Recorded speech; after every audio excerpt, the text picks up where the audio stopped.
अगर आप एक डीलर हैं, फैब्रिकेटर हैं, तो डेफिनेटली इस बात से आप बहुत ज़्यादा रेजोनेट करेंगे और वो है सेल्स के लड़के के बिना आखिर माल थोड़ी ना बिकता है। भाई सेल्स का लड़का तो चाहिए ही ना। अगर किसी भी कंपनी से आप जुड़ेंगे तो सेल्स का लड़का तो आफ्टर ऑल चाहिए ही चाहिए, मटेरियल को प्रमोट करने के लिए, प्रोडक्ट को राइट यूजर और कंज्यूमर तक पहुंचाने के लिए। नमस्कार दोस्तों, मेरा नाम है अंकुर और मैं हूं इंडिया का leading dealer growth expert and founder at A cost would polymer composite.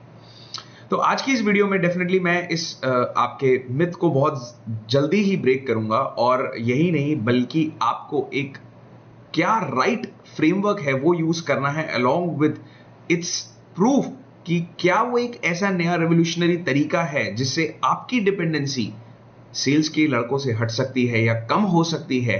इस मॉडल को मैं आपको स्टेप बाय स्टेप एक्सप्लेन करूंगा, हैंड होल्ड करूंगा और बताऊंगा किस तरीके से आपको अपने डीलरशिप बिजनेस में इंप्लीमेंट करना है। तो आगे बढ़ते हैं इस वीडियो में। तो सबसे पहले मैंने बोला कि डीलरशिप बिजनेस के अंदर आपको सेल्स के लड़के के ऊपर अब डिपेंडेंट होने की जरूरत नहीं है। आफ्टर ऑल आखिर इसका क्या लॉजिक है? बिफोर नोइंग इट्स लॉजिक, सबसे पहले मैं एक चीज आपको ये बताना चाहूंगा कि ये बिल्कुल गलत है कि आपकी डिपेंडेंसी सेल्स स्टाफ के ऊपर है, या वो अपने और या फिर कंपनी के। नाउ हो सकता है आपको ये एक बात सुन के थोड़ा सा हैवी लगे या हो सकता है थोड़ा सा अजीब लगे, परंतु इस बात को मैं बहुत क्लैरिटी से आपके समक्ष रखना चाहूंगा, और इस बात को आप तब एब्जॉर्ब कर पाएंगे जब आप बहुत खाली होकर इस बात को सुनेंगे। तो चालू करते हैं इस बात को स्टेप बाय स्टेप। सबसे पहला पॉइंट, आफ्टर ऑल क्यों गलत है ये कि आपकी डिपेंडेंसी 100% सेल्स प्रोफेशनल्स के जब ऊपर होती है तो क्या क्या नुकसान है जो होते हैं, तो उसको एक एक करके कवर करते हैं। तो अगर मान लीजिए आपके सेल्स के प्रोफेशनल ने या आपके कंपनी द्वारा दिए हुए सेल्स के प्रोफेशनल ने अगर जब भी जॉब चेंज करी, तो डेफिनेटली आपका जो बिजनेस है, आपकी जो सेल्स है वो ड्रॉप करती है। और अगर यही वो कॉम्पिटिटर के यहाँ जाकर ज्वाइन कर ले तो डेफिनेटली ये सेल्स पूरी क्रैश भी कर जाती है, और आप में से बहुत डीलर्स ने इस चीज को एक्सपीरियंस जरूर किया होगा। मोर और लेस जो अगला कारण, जो सेकंड रीजन है, वो है कि ये बिजनेस मॉडल स्केलेबल नहीं है। Being a conventional model, it is not scalable. यानी कि कंपनी और आप मिलके एक या दो सेल्स के बंदे रख भी लेंगे तो अल्टीमेटली एक दिन में 3 या 4 विजिट्स होंगी, तो ये मॉडल उतना स्केलेबल नहीं है।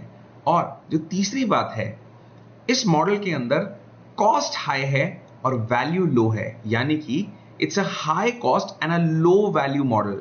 आज कोई भी बंदा 30 to 50,000 70,000 की सैलरी के अंदर अगर एक दिन अगर वो अपना इन्वेस्ट करता है, तो आपको नहीं पता वो क्वालिफाइड प्रोस्पेक्ट से मिल रहा है या वो अनक्वालिफाइड प्रोस्पेक्ट से मिल रहा है।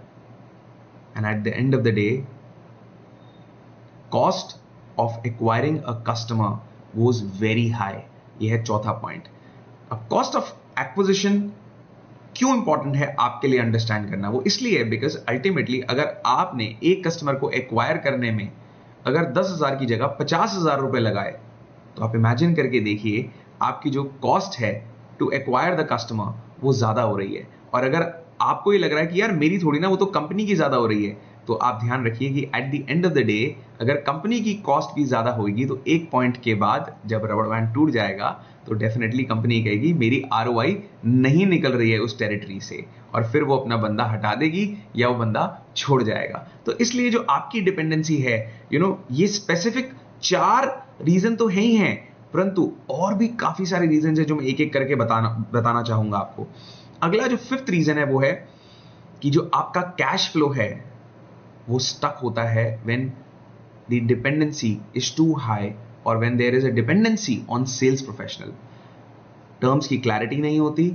क्लैरिटी ना होने के कारण, क्योंकि कस्टमर आपको अप्रोच नहीं कर रहा होता, आपका जो सेल्स प्रोफेशनल है वो कस्टमर को अप्रोच कर रहा होता है, इसके कारण कहीं ना कहीं बहुत सिंपल है, that buyer controls the sale, which means cash flow इसलिए स्टक होता है क्योंकि पेमेंट टर्म्स फिर बायर डिसाइड करता है। और विज़ जो मॉडल मैं आपको थोड़ी देर में बताने वाला हूं उसमें ये सारी चीजें बिल्कुल 100% ऑपोजिट हैं। जो 6th इंपॉर्टेंट पॉइंट है जो मुझे लगता है बहुत इंपॉर्टेंट, वो है कि अथॉरिटी इन सेलिंग, यानी कि सेलिंग करते वक्त जब आपकी डिपेंडेंसी सेल्स प्रोफेशनल्स के ऊपर होती है तो दुर्भाग्य यह है कि देश भर में कंसल्टेटिव सेलिंग करने वाले sales professional building material industry के अंदर बहुत बहुत बहुत कम है। और कम होने के कारण वो अपनी पोजीशनिंग एक एक्सपर्ट, एक अथॉरिटी की तरह नहीं कर पाते, जिसकी वजह से मटेरियल क्रेडिट में बिकता है या मटेरियल कम प्रॉफिट पर बिकता है। अब अल्टीमेटली इतनी सारी डिपेंडेंसीज होने के कारण कहीं ना कहीं अब आपको यह जरूर फील हो रहा होगा कि हां, अगर मैं एक कन्वेंशनल मॉडल के ऊपर डिपेंडेंट हूं, जहां मेरी डिपेंडेंसी एज अ डीलर बहुत ज्यादा मेरे या कंपनी के सेल्स प्रोफेशनल के ऊपर है, तो अब समय आ गया है उस नए मॉडल को समझने का। नया मॉडल आखिर है क्या? तो जैसे आप अपने सॉफ्टवेयर को अपडेट करते हैं, अगर आपने आईफोन 13 ले भी लिया, परंतु अगर आप उसको अपडेट ना करें तो क्या होगा? सिमिलरली उसी तरीके से अगर आपने अपने मार्केटिंग और सेलिंग के फ्रेमवर्क को अपडेट नहीं किया तो डेफिनेटली यस, उसको क्रैश होने में ज्यादा समय नहीं लगेगा। तो नया मॉडल क्या है? तो जो नया मॉडल है वो है डीलर ग्रोथ मॉडल 2.0। अब आखिर ये है क्या डीलर ग्रोथ मॉडल?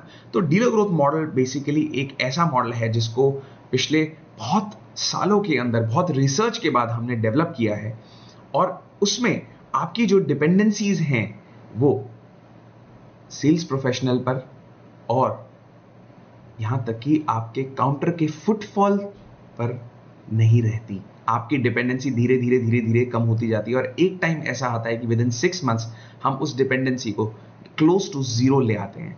और that is what my job as a dealer growth expert is, to build that system, to build that entire dealer growth framework, that entire model into your business. अब आखिर वो होता कैसे? Definitely उसके लिए आप नीचे कमेंट बॉक्स में टाइप कर सकते हैं डीलर ग्रोथ मॉडल, या हमें कॉल कर सकते हैं नीचे लगे नंबर पे। Definitely our team will be there to serve you at its level best. और इसके अंदर आपको जो एडवांटेजेस मिलते हैं वो यही नहीं, वो ये हैं क्यों आखिर ये मॉडल कन्वेंशनल मॉडल से बहुत बेहतर है। उसके भी 5-7 रीजंस हैं। सबसे पहला, आपका जो डीलरशिप मॉडल है वो बनता है स्केलेबल, क्योंकि जब उसके पीछे उसके अंदर एक सिस्टम होता है जहां आपकी डिपेंडेंसी सेल्स प्रोफेशनल पर नहीं परंतु किसी और चीज पर होती है, और वो है राइट इंक्वायरीज का आपके बिजनेस में आना। तो डेफिनेटली यस, और वो भी नॉर्मल इंक्वायरीज नहीं, क्वालिफाइड इंक्वायरीज। तो डेफिनेटली यस, उससे आपकी जो डिपेंडेंसी है वो सेल्स प्रोफेशनल पर नहीं परंतु वहां से हटकर आप डिपेंडेंट होते हैं राइट इंक्वायरीज के ऊपर। और जब राइट कस्टमर आपको अप्रोच करता है तो definitely yes, you become an expert because they approach you rather than you approaching them. There is a lot of difference in these two things, right? Now, this third thing which is very very important is जब आप उनको एक systematic तरीके से qualify करके अपने आप को पोजीशन करके एज एन एक्सपर्ट और उनको एडुकेट करते हो, तो इसको हम बोलते हैं मार्केटिंग बिफोर सेलिंग। यानी कि आपने सेलिंग करने की बजाय पहले मार्केटिंग करी और बाद में सेलिंग करी। सेलिंग अपने आप होती है, believe you me, as a dealer मैं आपको ये बात अपने बहुत अनुभव से बोल रहा हूं। अगर एक बार आपने इस फ्रेमवर्क को अपने बिजनेस मॉडल में इंप्लीमेंट कर लिया तो डेफिनेटली यस, सेलिंग अपने आप होगी। आपको सिर्फ राइट मार्केटिंग करनी है और इसके लिए कोई बहुत ज्यादा आपको कुछ नहीं करना, बिकॉज मेरा जो पूरा मॉडल हमने बनाया है it is a done for you model. यानी कि इट इज नॉट DIY, ये डू इट योरसेल्फ मॉडल नहीं है जो आपको बहुत कुछ रिसर्च करनी है, बहुत कुछ समझना है या बहुत डिटेल में जाना है, कुछ टेम्पलेट्स बनाने हैं। हम आपको सारे टेम्पलेट्स, सारे चीट कोड्स, सारे फ्रेमवर्क्स बिल्कुल प्री बिल्ड देते हैं, जिसमें कि आपको कुछ नहीं करना है। किस तरीके से इंक्वायरीज आएंगी, किस तरीके से वो सिस्टमेटिकली मैनेज होगी, किस तरीके से मैनेज होने के बाद कैसे आपको उनको कन्वर्ट करना है, क्या फ्रेमवर्क्स यूज करने हैं, क्या स्क्रिप्ट्स एंड टेम्पलेट्स यूज करनी है आपको करनी है, क्या एक आध बंदा आपको सिस्टम में ऐड करना है, उसका क्या प्रोफाइल होगा, एक एक चीज from start till the end, कैसे आपको अपनी अथॉरिटी, अपनी पोजीशनिंग शार्पनिंग करनी है, किस कस्टमर सेगमेंट पर काम करना है, ये एक एक चीज हमारा मॉडल आपको step by step hand hold करता है। नेविगेट करता है, गाइड करता है, जिससे आपकी ना ही तो अथॉरिटी बढ़ती है, सेल्स बढ़ती है, परंतु प्रॉफिट और कैश फ्लो भी बढ़ता है। तो आइए इन सारी चीजों के दरमियान मैं आपको सबसे आखिरी में दिखाना चाहूंगा एक सक्सेस स्टोरी। तो ये है शिवाजी, जो कि पहले उनको लगता था कि क्वालिटी मटेरियल बेचना बहुत मुश्किल है। आज ऐसा नहीं है। आज इनके लिए, जैसा कि आप देख पा रहे हैं स्क्रीन पे, इनके लिए क्वालिटी मटेरियल बेचना बहुत आसान है, बिकॉज जब इनको क्वालिटी कस्टमर्स, हमारे डीलर ग्रोथ मॉड्यूल के दरमियान जब क्वालिटी कस्टमर्स इनको अप्रोच कर रहे हैं, तो डेफिनेटली यस, ये क्वालिटी वो मांग रहे हैं और ये उनको सिर्फ सही तरीके से एडुकेट करके सर्व कर रहे हैं। तो अगर आप भी एक डीलर हैं और चाहते हैं कि हाँ, मैं अपनी WPC सेगमेंट के अंदर एंटर करके एक अपने पूरे बिजनेस के अंदर एक नया डीलर ग्रोथ मॉडल सीखना चाहता हूं, समझना चाहता हूं, तो नीचे लगे नंबर पे हमें कॉल करें। और अगर आपने अभी तक चैनल को सब्सक्राइब नहीं किया है तो हिट कर दीजिए सब्सक्राइब बटन, लाइक करिए वीडियो को, कमेंट करिए। और अगर इस टॉपिक से रिलेटेड आप कोई भी वीडियो चाहते हैं कि मैं अगली वीडियो उस टॉपिक के ऊपर बनाऊं, तो waiting for your update and comments. Thank you so much. I hope that you get massive value from this video. Thank you.